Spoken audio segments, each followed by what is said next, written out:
O presidente Collor faz mudanças profundas na economia. Agora é vencer ou vencer. O Cruzeiro volta a ser a moeda nacional. A maior parte dos cruzados novos vai ficar retida nos bancos. Os preços até 15 de abril continuam iguais aos da última segunda-feira. A ministra da Economia garante que o salário real será preservado. O presidente Collor leva o plano econômico ao Congresso. Pela primeira vez, um presidente atravessa a pé a Praça dos Três Poderes com todos os ministros. Nossos comentaristas que passaram o dia todo de plantão em Brasília vão explicar nesta edição os detalhes das mudanças na economia. Veja agora no Jornal Nacional.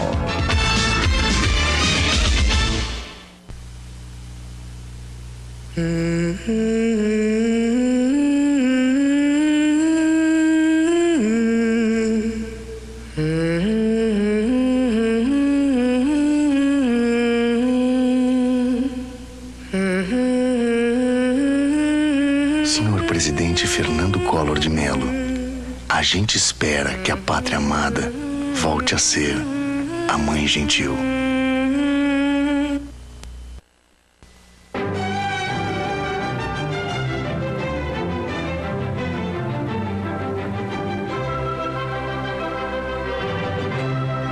Dia 15 de março, marco da reconstrução nacional. Início de um novo Brasil. Parabéns, presidente Collor. Santa Terezinha, uma empresa brasileira que acredita no amanhã.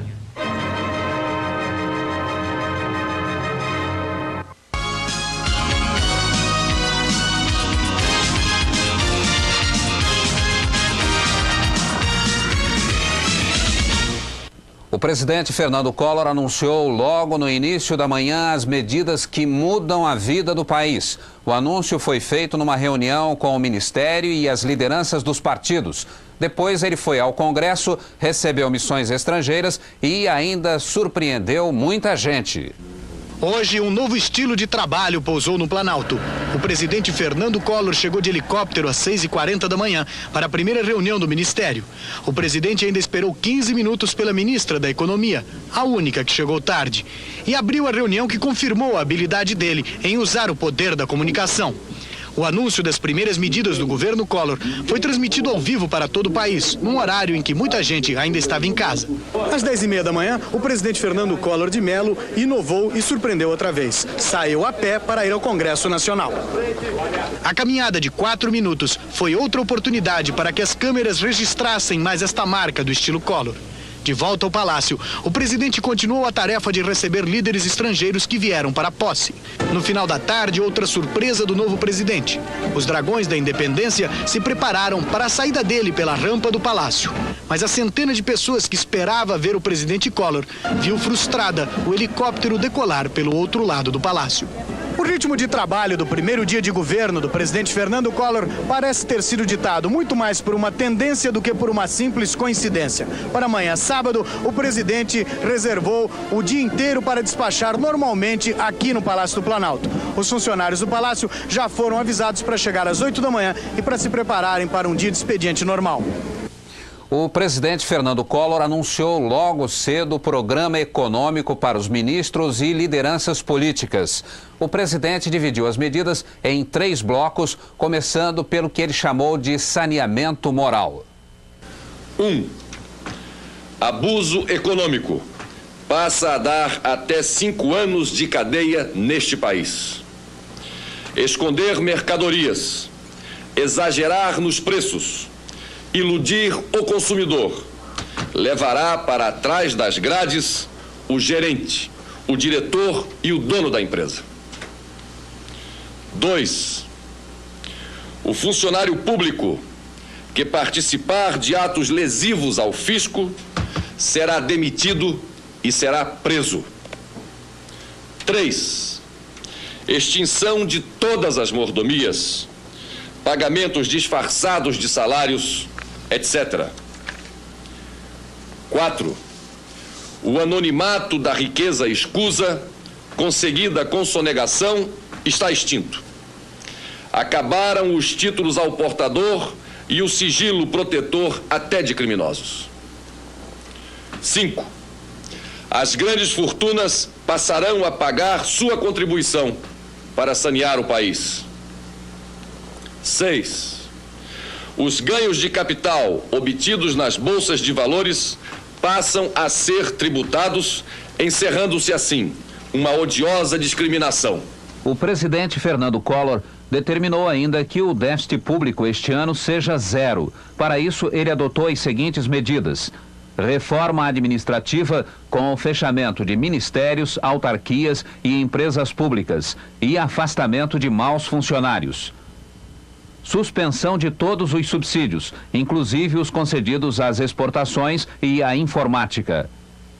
Os agricultores passam a pagar imposto sobre os lucros. Redução da perda de receita pela indexação dos impostos devidos à União e a atualização das alíquotas do imposto sobre produtos industrializados. Reajuste de preços públicos. O presidente Fernando Collor falou ainda sobre as medidas de modernização da economia. 1. A flutuação cambial sob controle do governo. 2. Redução das barreiras à importação e estímulo à participação de capital estrangeiro no desenvolvimento nacional. 3. Demarragem de um ambicioso programa de desestatização. 4.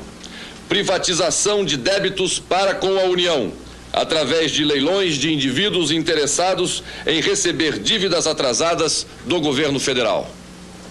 5. Criação de certificados de privatização, instrumento de viabilização rápida do processo de desestatização, que serão adquiridos compulsoriamente por instituições financeiras, fundos de pensão, companhias seguradoras, etc.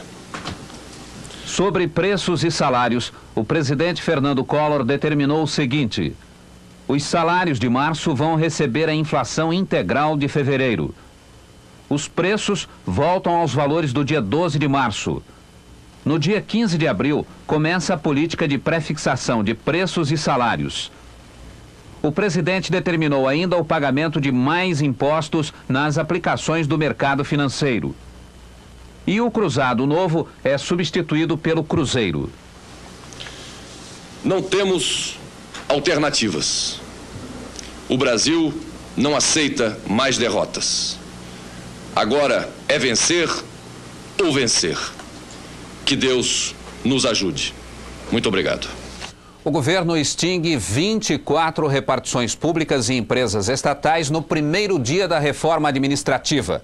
A medida provisória 151, que saiu no Diário Oficial distribuído hoje, com data de ontem, traz a lista das autarquias, fundações, empresas públicas e de economia mista que deixam de existir. Entre as autarquias acabam a Superintendência do Desenvolvimento da Região Centro-Oeste, SUDECO, o Departamento Nacional de Obras e Saneamento, DNOS, o Instituto do Açúcar e do Álcool e o Instituto Brasileiro do Café.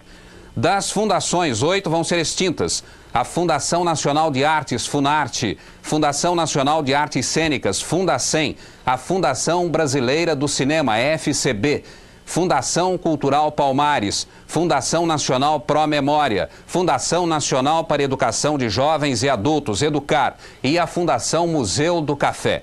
As empresas públicas que vão acabar são as seguintes: Empresas de Portos do Brasil S.A. Portobras, Empresa Brasileira de Transportes Urbanos EBTU e a Empresa Brasileira de Assistência Técnica e Extensão Rural, Embrater. 8 empresas de economia mista foram extintas pela medida provisória 151.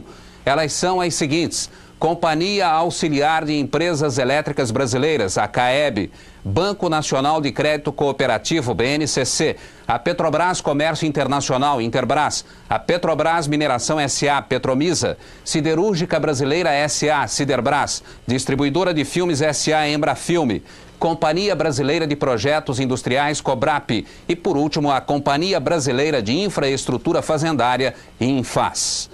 O país parou à espera dos detalhes do plano econômico. Até a entrevista coletiva da ministra Zélia Cardoso de Mello, marcada para as 2h da tarde, ninguém sabia exatamente o que havia mudado na economia. A ministra chegou ao auditório do Ministério da Economia às 3 da tarde com 1 hora de atraso. Para ajudá-la a explicar a reforma na economia, estavam lá o presidente do Banco Central, Ibrahim Eris, o secretário nacional de Política Econômica, Antônio Candir, e o presidente do BNDE, Eduardo Modiano. Além de detalhar o plano, a ministra Zélia Cardoso de Mello disse quem perde e quem ganha com as novas medidas. Não há, nesse conjunto de medidas, não há nenhuma penalização aos milhões de brasileiros que ganham menos do que 5 salários mínimos ou que ganham menos do que 3 salários mínimos, aos 60 milhões de brasileiros que ganham menos do que 5 salários mínimos. Não há nenhuma penalização à classe trabalhadora e não há nenhuma penalização aos pequenos poupadores. Então ganha a sociedade brasileira, porque a gente vai ter um país com mais justiça fiscal, com mais justiça social. E perdem, evidentemente, todos aqueles que ganharam com a inflação nos últimos anos. Esses perdem, com certeza. E ganham, portanto, todos aqueles que perderam com a inflação nos últimos anos. O que muda na vida do brasileiro com a reforma da economia anunciada pelo presidente Collor e pela ministra Zélia Cardoso de Mello? Como ficam os salários, os preços, as contas a pagar, as contas a receber, as dívidas, a sua caderneta de poupança, as aplicações no overnight, o seu dinheiro que está no banco? Nossos comentaristas vão explicar nesta edição do Jornal Nacional. Nos Estados Unidos, o mercado financeiro reagiu com surpresa às medidas econômicas brasileiras, mas já dá sinal de confiança no caminho escolhido pelo presidente Collor, como informa de Nova York o repórter Antônio Augusto. A reação das instituições financeiras americanas varia entre a aprovação e a surpresa. Os títulos da dívida externa brasileira subiram 0,75% hoje. Os analistas acham que essa é uma variação pequena demais para ser levada em conta, mas é, pelo menos, uma demonstração de confiança na economia brasileira. O mercado precisa de alguns dias para digerir e entender as medidas econômicas. Eu falei com corretores dos títulos brasileiros e eles acham que o pacote é positivo em linhas gerais, principalmente no que toca às privatizações. Não há pânico, o mercado está calmo, mas deve tomar impulso de novo a partir de segunda-feira e ao longo da semana que vem. Um dos banqueiros mostrou relutância quando soube das medidas que retêm a poupança e sobrecarregam a carga de impostos. Ele preferiu não comentar essas medidas, só desejou que elas tenham o efeito esperado. Uma festa em Goiânia comemora a volta à cidade do ex-ministro Iris Rezende. Foi hoje à tarde. O ex-ministro da Agricultura do governo Sarney foi recebido por uma multidão em Goiânia. Faixas e bonecos saudaram o ex-ministro, que já foi governador de Goiás. Ele disse que só tinha uma explicação para ser recebido por tanta gente num dia de semana: o fato de ter dedicado sua vida pública ao povo de Goiás. As mudanças na economia. Como vai ser o controle de preços? E como fica o dinheiro da poupança, do over, dos fundos e depósitos à vista? Veja em instantes.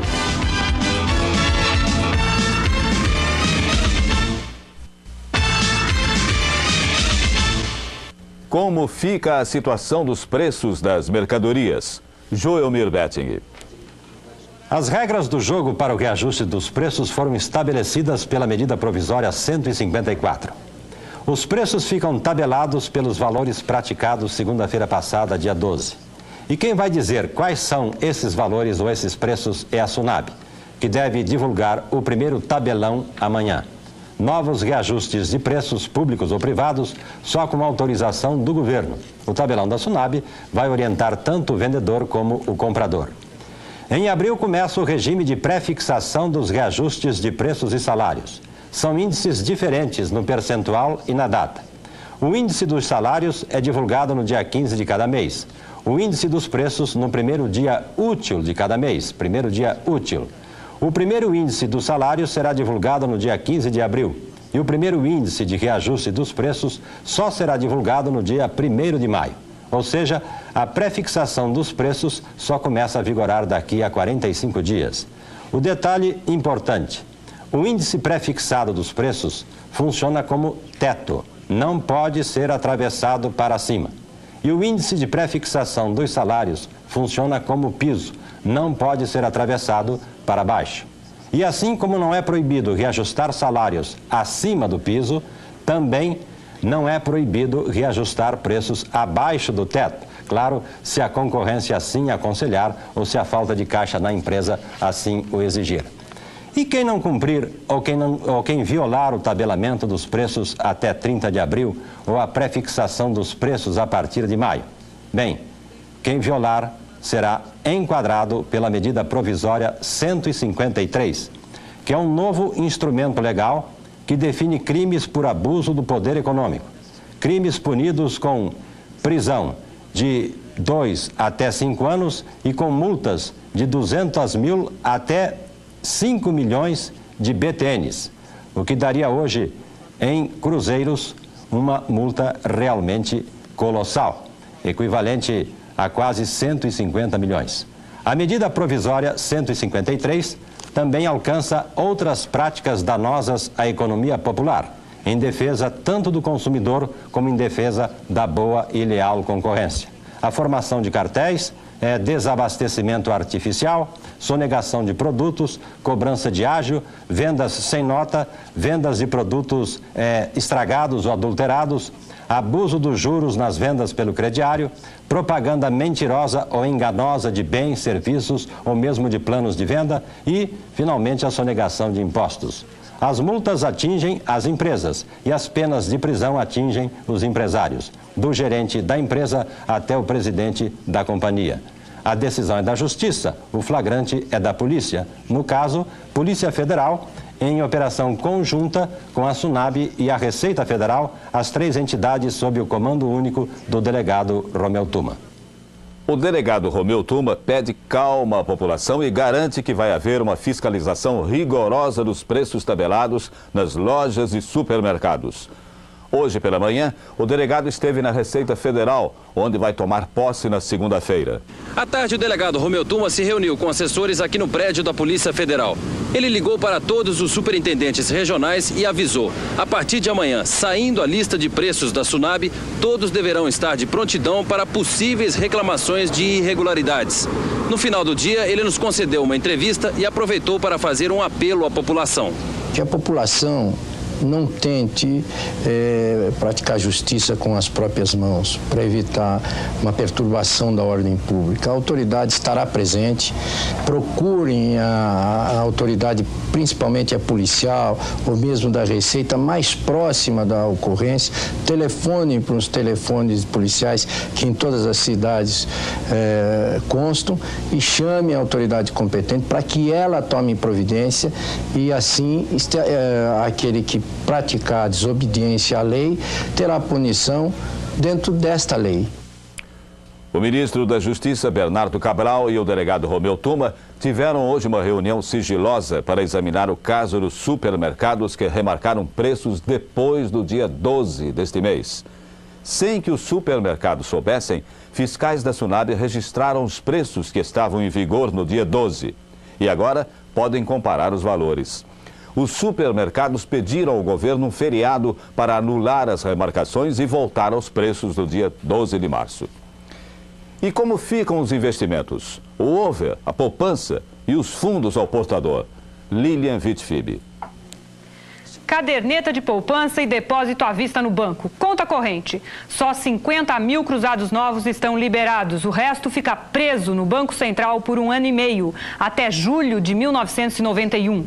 O governo paga juros de 6% ao ano, o mesmo da caderneta de poupança, mais correção monetária. Só que essa correção vai ser a do BTN, ou seja, inferior à inflação verdadeira. O dinheiro não vai ser liberado integralmente em julho de 1991, não. Os pagamentos vão ser feitos em 12 parcelas mensais. Saques de contas diferentes de cadernetas de poupança. Quando as contas forem feitas em bancos diferentes, será possível sacar 50 mil de cada conta.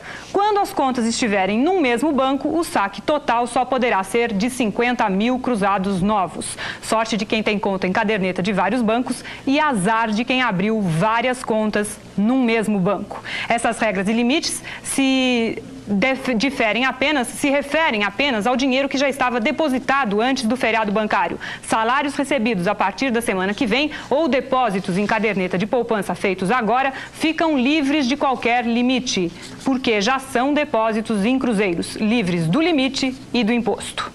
Esse imposto da caderneta vai funcionar assim: para saldos superiores a 10 mil BTN, cerca de 400 mil cruzados novos hoje, o imposto é de 8% sobre todo o dinheiro. Mas de 50 mil, desses 50 mil que a pessoa pode sacar agora, não tem imposto. Depósitos a prazo, overnight, conta remunerada ou fundos de curto prazo, fundos nominativos ou ao portador. Os saques são de, no máximo, 25 mil cruzados novos, ou então 20% do total do saldo. O investidor escolhe, obviamente, das duas opções, aquela que lhe permitir um saque maior. Ninguém pensou em overnight semanal. Overnight, segundo a ministra da Economia, é por um dia ou uma noite. O BTN e o BTN fiscal continuam a existir, mas seguem a inflação pré-fixada. Acabam os fundos ao portador. Quem ainda tinha dinheiro nesse tipo de aplicação ficou agora com duas opções para encerrar a conta. A primeira é se identificar e comprovar fonte de renda compatível com a quantidade de dinheiro aplicado. Nesse caso, vai ser possível retirar 25 mil ou 20% do total aplicado, o que for maior. A segunda opção é pagar imposto de 25%. Quem não tiver renda oficialmente declarada compatível com o volume de dinheiro aplicado, paga imposto e saca também os mesmos limites, 25 mil ou 20%. Os limites são os mesmos para pessoa física e pessoa jurídica. Como os salários vão ser corrigidos? E a política de importações e incentivos fiscais. Veja com nossos comentaristas e repórteres em instantes.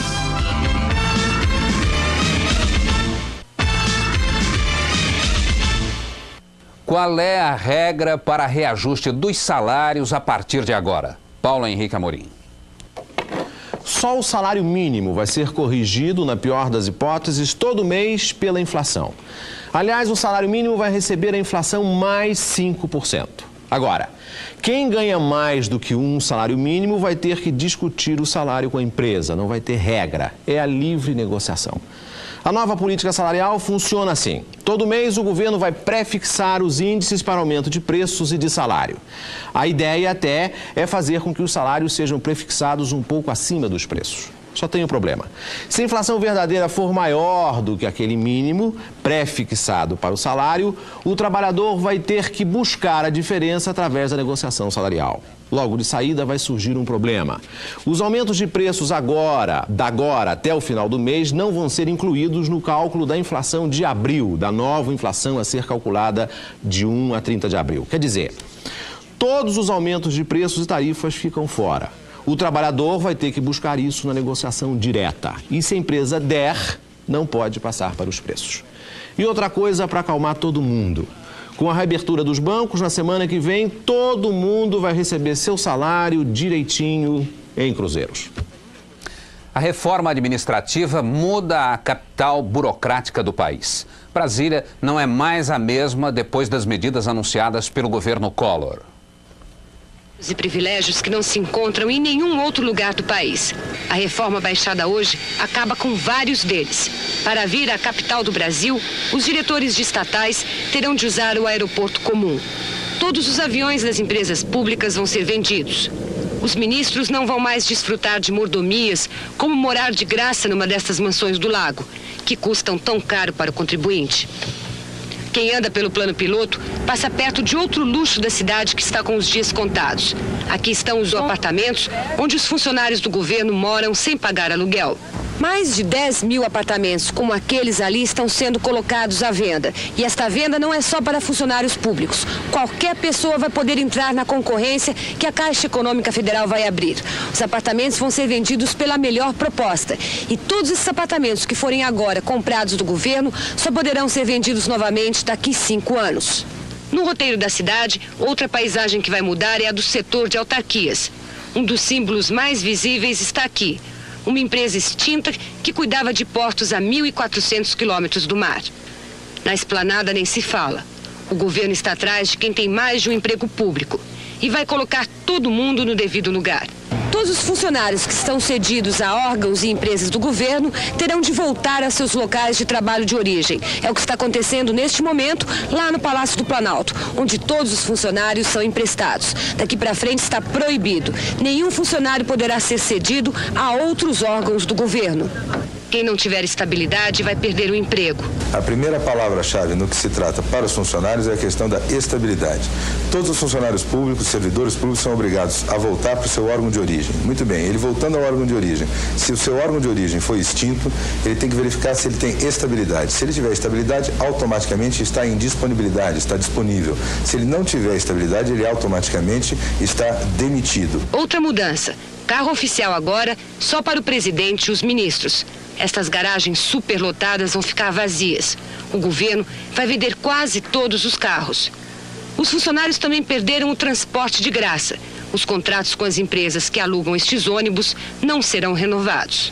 Hoje foi feriado no serviço público. A esplanada dos ministérios está vazia de funcionários que estão cheios de interrogações. Segunda-feira eles vão saber como fica a situação de cada um deles. Por enquanto, a única certeza é de que depois dessa reforma, nada mais será como antes. Como fica a desvalorização do Cruzeiro? Joelmir Bettinger. São as mudanças na política cambial. A taxa diária do câmbio oficial não mais será fixada pelo Banco Central com base na inflação. A taxa será cotada livremente pelo mercado, como já acontece com o câmbio turismo. Mas não será liberada a compra ou venda de dólares no mercado oficial.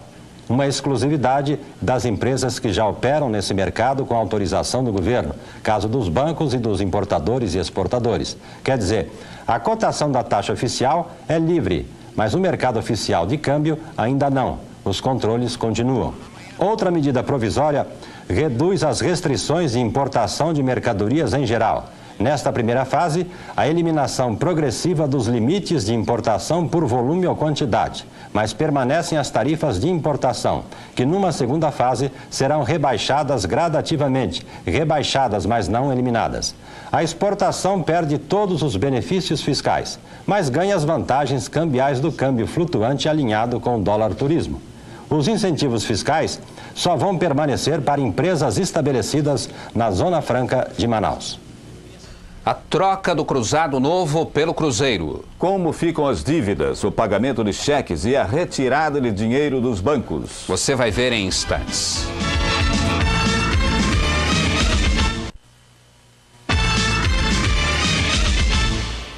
O governo anunciou hoje uma série de reajustes de tarifas públicas.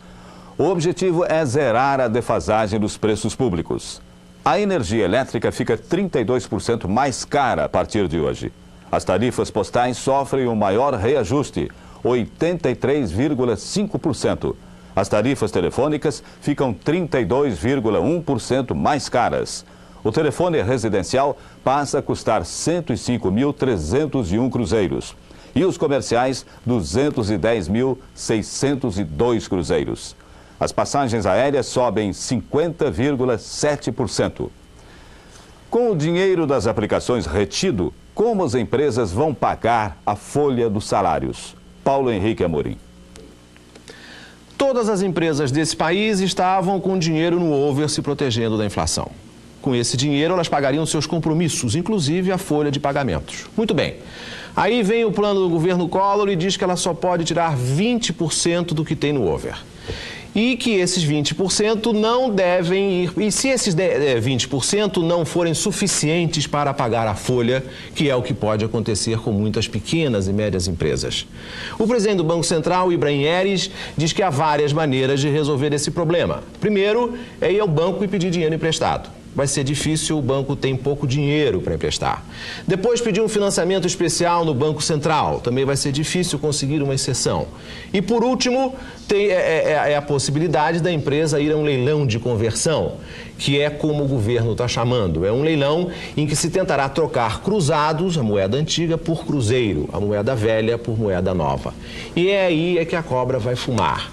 O dinheiro que as empresas tinham no over em cruzados, quando for convertido em cruzeiro, vai ficar bastante desvalorizado. É um deságio, um confisco.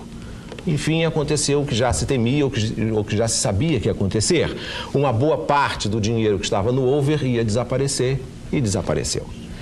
Vamos aproveitar aqui a presença do professor Antônio Candir. Ele é o secretário especial de Política Econômica do Ministério da Economia, um dos principais assessores da professora Zélia Cardoso de Mello. Já se sabe que esse plano é muito amplo, muito complexo, não dá para entender tudo, nem explicar tudo num dia só. Mas vamos tentar responder uma das perguntas mais frequentes dos telespectadores. Professor, eu ainda posso fazer pagamentos, por exemplo, à escola da minha filha, em cruzados? Quer dizer, eu posso pegar essa moeda horrorosa, o cruzado, e entregar para o dono do colégio da minha filha? Olha, Paulo, para responder esta e todas as perguntas que a maior parte das pessoas estão fazendo, a gente precisa entender uma coisa. Existem duas moedas. Uma moeda do passado e uma moeda do futuro. A moeda do passado é o cruzado novo.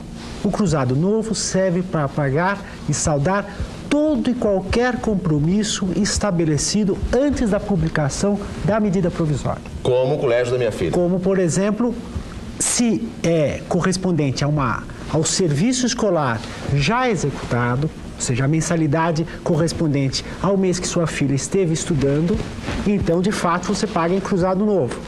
Ou seja, você transfere uma parte da sua aplicação, dos seus recursos em cruzados novos, que estão aplicados no Banco Central, da sua conta para a conta da escola que vai receber a mensalidade. Agora, o cruzeiro é a moeda correspondente ao mundo novo, ou seja, ao mundo onde as transações são realizadas a partir de agora, tanto prestação de serviços como os bens. Nesse caso, as aplicações são feitas, os pagamentos são feitos em cruzeiros. O que é importante destacar é o seguinte: toda e qualquer dívida contraída no passado pode ser paga por cruzado novo.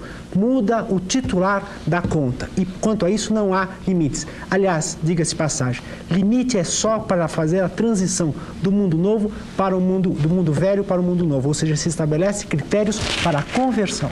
Muito obrigado, professor. Cid Moreira. As medidas econômicas dependem da aprovação do Congresso Nacional.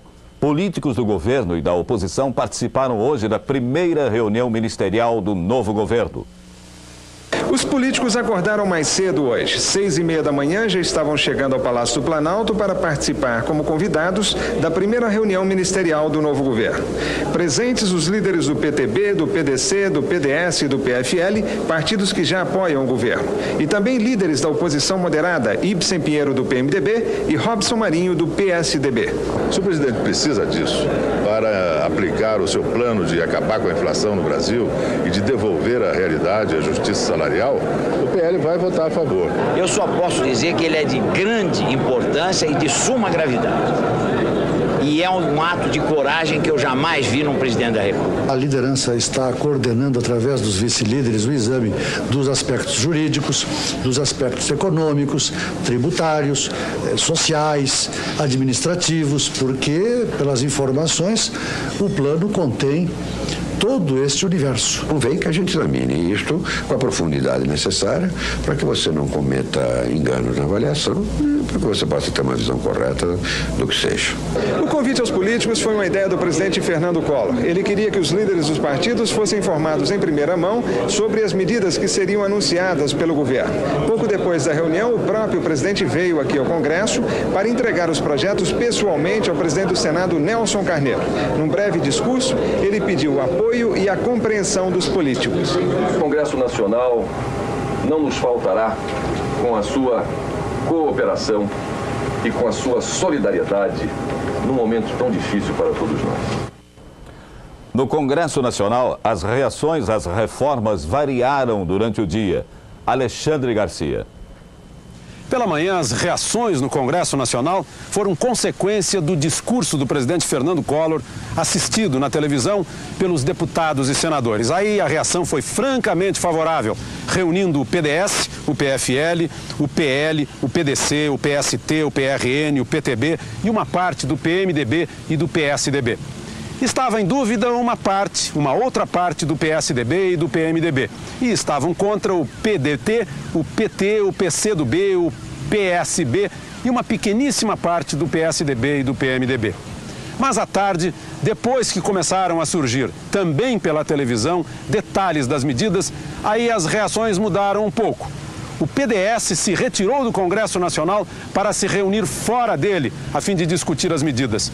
No PFL, muita gente punha dúvida a respeito do limite dos saques em cruzados novos e da situação das pequenas empresas e dos agricultores.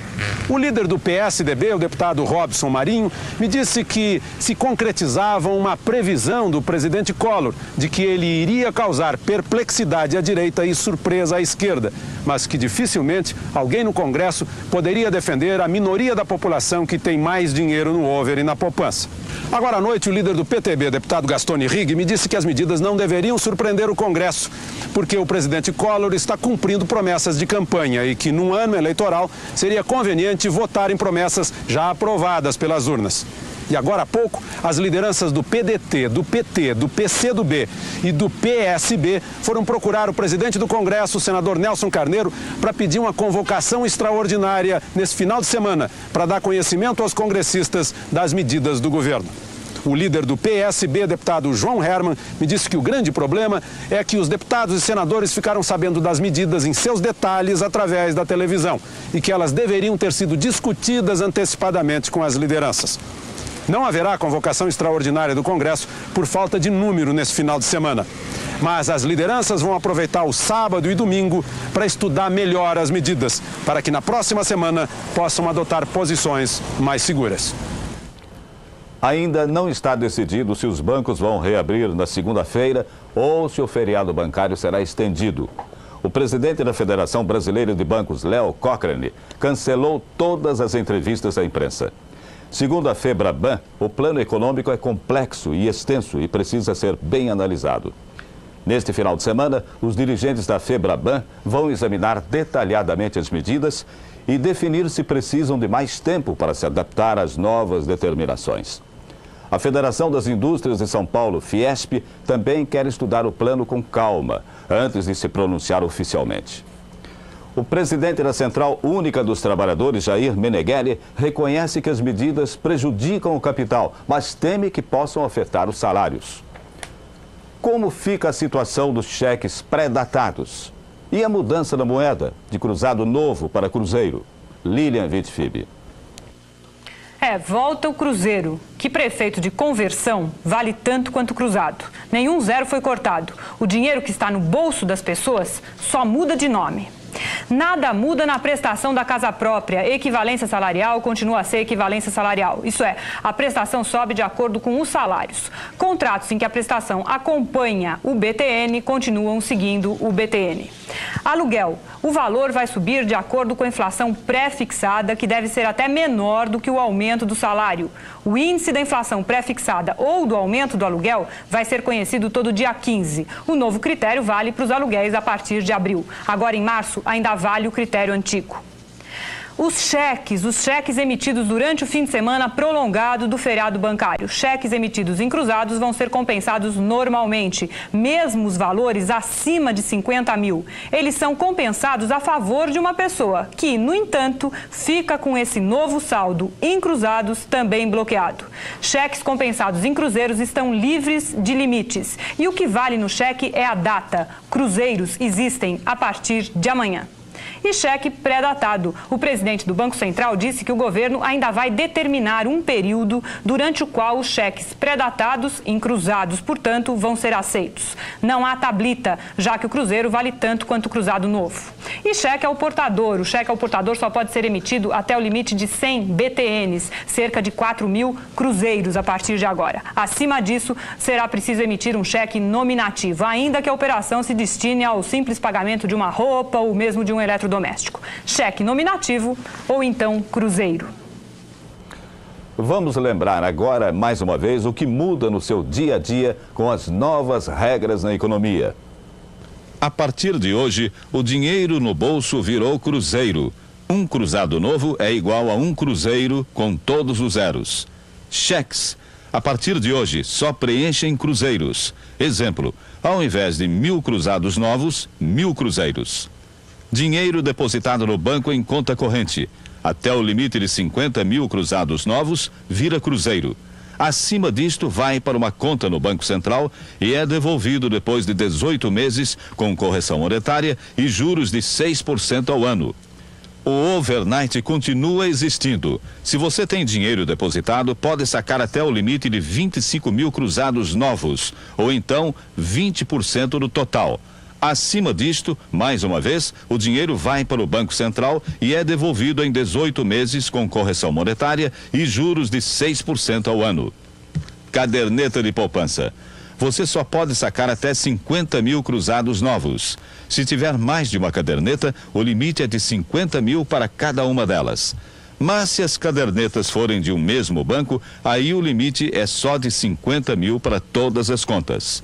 Quem tiver conta com mais de 10 mil BTNs, hoje quase 400 mil cruzados novos, vai ter que pagar um imposto de 8%. O BTN, Bônus do Tesouro Nacional, e o BTNF, Bônus do Tesouro Nacional Fiscal, vão continuar existindo. Os títulos ao portador acabaram. E isto inclui os cheques ao portador. Para liberar o dinheiro no fundo ao portador, o aplicador precisa preencher um formulário e explicar a fonte, ou pagar um imposto de 25%. Os preços vão ter que voltar aos valores de 12 de março. Vão ter um controle rígido. Aumento só com autorização do governo. A partir de 15 de abril, vão ser prefixados. Os salários de março vão ser corrigidos pela inflação de fevereiro, 72,78%. Depois, passam a ser prefixados. Se houver perda, os assalariados vão ter que partir para livre negociação com o patrão. O salário mínimo vai ter um ajuste de 3 em 3 meses, com ganho real de 5% acima da inflação. Aluguéis vão ser corrigidos pelo mesmo índice dos salários. O dinheiro brasileiro troca de nome pela 7ª vez. Ele agora voltou a se chamar Cruzeiro. O primeiro dinheiro do Brasil foi o real, mais conhecido como 1000 réis, criado pelos portugueses na época da colonização. O Cruzeiro nasceu em 1942, virou Cruzeiro Novo em 1967. Em 70, voltou a ser só Cruzeiro. 16 anos depois, em 1986, surgiu uma outra moeda, o cruzado. Um cruzado valia 1000 cruzeiros, mas representava muito mais. A esperança de um país inteiro em ter uma moeda forte na luta contra a inflação. No ano passado, nova reforma. Cansado de guerra, o cruzado virou cruzado novo, mas nem assim conseguiu ganhar a força necessária para tirar o país da crise. A maior nota, 500 cruzados novos, entrou em circulação em fevereiro e agora, um mês depois, vai ser modificada. O cruzado agora vira peça de museu e o velho cruzeiro, que andava meio esquecido aqui dentro, entra de novo na história, no bolso dos brasileiros. Tava com saudade do cruzeiro, que foi a melhor época, né? É mais animador com o cruzeiro? É claro, ao menos é mais bonito o Cruzeiro do Sul, não é? Até o nome já é simpático. E logo depois da novela Tieta, você vai assistir a uma entrevista ao vivo com os ministros Bernardo Cabral da Justiça, Rogério Magri do Trabalho e Zélia Cardoso da Economia. Eles vão explicar o novo plano econômico com a participação do Joelmir Bettig e Paulo Henrique Amorim. Boa noite. Boa noite.